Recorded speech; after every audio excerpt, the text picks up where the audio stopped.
جدید دور کی تاریخ میں کوئی پارلیمنٹ اس کی مثال پیش نہیں کر سکتی. کل کا تازہ واقعہ ہے، کل کا یہ پیش کر رہا ہوں. کل کا برطانوی پارلیمنٹ کے ایک ایم پی نے، ایم این اے نے، کل اس نے اسٹیشنری یوز کی، یہ کاپی، کاغذ اور پین، وہ اپنی حد سے زیادہ یوز کی، ناجائز استعمال کیا. اس کو 1674 پاؤنڈز کا کل جرمانہ کیا گیا ہے اور جرمانہ ادا کیا اس نے. اسٹیشنری اپنی لمٹ سے زائد یوز، غلط استعمال کرنے پر وہاں جرمانہ ہوتا ہے.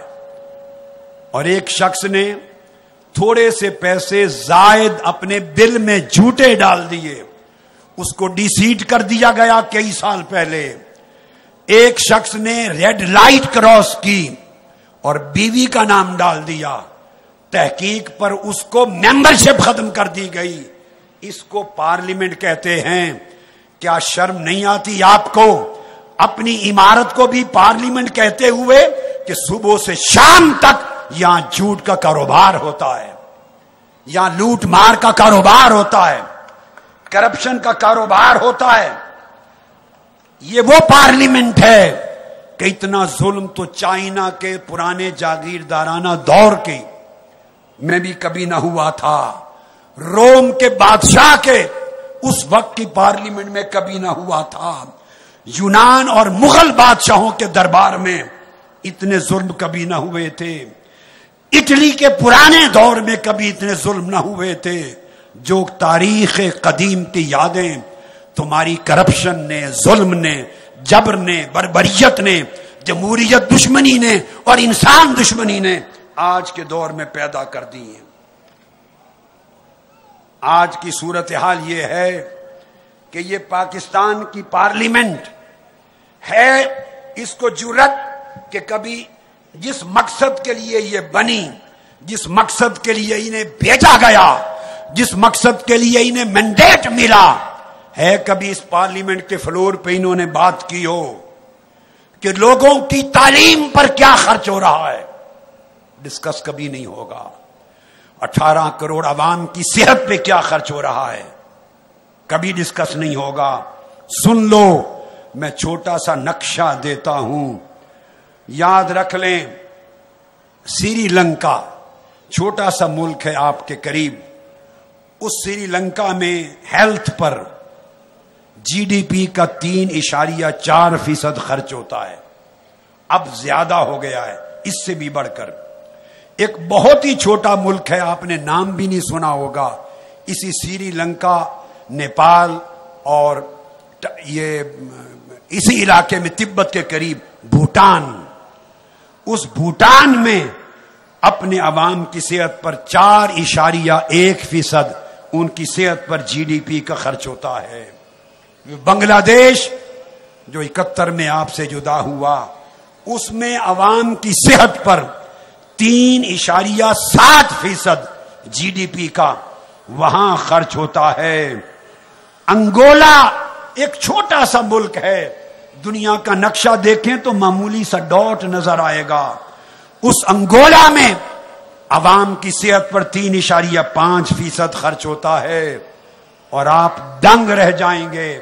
افغانستان، اس میں صحت پر 9.6% خرچ ہوتا ہے جی ڈی پی کا، اور پاکستان میں 2% سے بھی کم جی ڈی پی کا خرچ ہوتا ہے. شرم آنا چاہیے. کم سے کم تر ملک دنیا کے افریقی ملکوں میں بھی اپنے عوام کی صحت پر جی ڈی پی کا خرچہ پرسنٹیج وائز زیادہ ہے. جس سیکٹر پہ خرچ ہونا چاہیے بدترین حد تک نیچے ہے. کبھی توفیق ہوئی اس پارلیمنٹ کو کہ اپنے گریبانوں کو پکڑیں اور اپنا محاسبہ کریں. کیا وجہ ہے ہم اربوں روپے کے بجٹ میں اپنے عوام کی غریبوں کی صحت پہ اتنا خرچ نہیں کر سکتے؟ اب تعلیم پر آئیے. انگولا ہی میں 3.5% جی ڈی پی کا تعلیم پہ خرچ ہوتا ہے. بنگلہ دیش میں بھی 2.2% خرچ ہوتا ہے تعلیم پر. بھوٹان میں 4.7% GDP کا تعلیم پر خرچ ہوتا ہے. اور سن لو پاکستان 1.9% خرچ ہوتا ہے. بتاتے 2.1 ہیں مگر وہ بھی نہیں خرچ ہوتا. 1.5% سے لے کر 1.9 کے درمیان. شرم سے ڈوب مرو. کون سی جمہوریت کی بات کرتے ہو؟ کون سے آئین کی بات کرتے ہو؟ کس پارلیمان کی بات کرتے ہو؟ یہ پارلیمنٹ تو اس لیے بنی تھی کہ عوام کی صحت کے مسائل حل کریں. یہ اس لیے بنی تھی کہ عوام کے بچوں کو تعلیم دیں. آئین تو کہتا ہے 100% تعلیم دی جائے.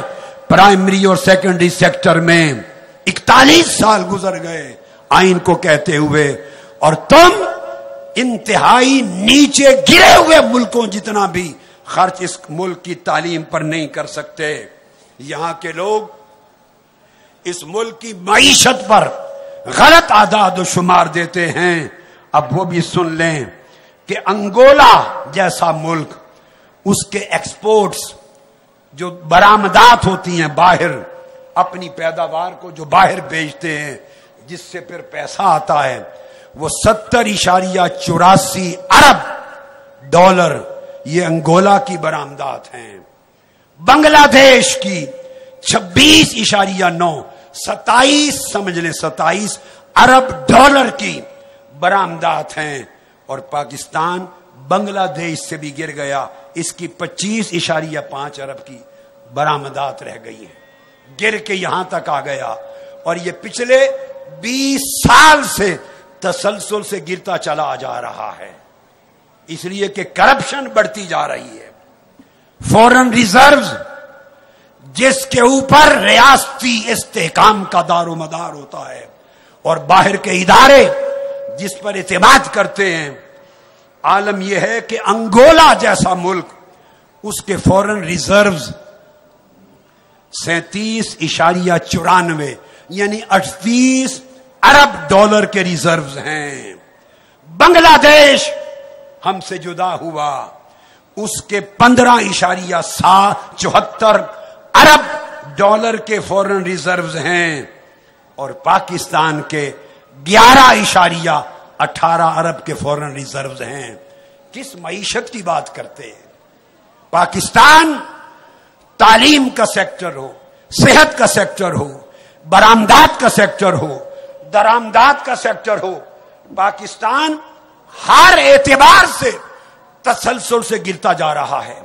ریاستی صلاحیت کا سیکٹر ہو، انفراسٹرکچر ہو پاکستان کا، صرف اضافہ ہے تو کرپشن میں ہے، نااہلیت میں ہے. ہر چیز میں پاکستان کی ریاست اگر یہ رہ گئے تو میں بتا رہا ہوں ریاست پاکستان کا وجود خطرے میں ہے. یہ پاکستان کو غلامی کی زنجیروں میں جکڑ چکے ہیں. اللہ نہ کرے ان کے ہاتھوں کہیں خاتمہ نہ ہو جائے. میں فگرز دے رہا ہوں. بین الاقوامی اعداد و شمار کے مطابق، ورلڈ اکنامک فورم کے فگرز، گلوبل کمپیٹیٹیونیس انڈیکس GCI کے فگرز، ہے کوئی جو میرے ایک فگر کو چیلنج کر سکے؟ جرأت ہے کسی کی؟ پاکستان کا حال یہ ہے کہ پچھلے سال میں بتانا چاہتا ہوں، میں کیس اسٹیبلش کر رہا ہوں. Why is this revolution march? Why are we here? Why are we not satisfied with this so-called democratic system? Why are we not satisfied with this so-called parliament? Why are we not satisfied with bad governance of this government? Why are we here as protesters and marchers? The reason is that stability of Pakistan, existence of Pakistan is at risk. اگر وہ رہ جاتے، جمہوریت پہلے نہیں رہی، قانون پہلے نہیں رہا، آئین پہلے نہیں رہا، امن پہلے نہیں رہا، لوگوں کے حقوق پہلے نہیں رہے. ڈر یہ ہے کہ 2-3 سال رہ گئے تو شاید ملک بھی صفحہ ہستی سے اللہ نہ کرے کہ مٹ جائے. سنو، انٹلیکچل پراپرٹی، دماغ، برین، ڈاکٹرز، انجینئرز، سائنٹسٹ،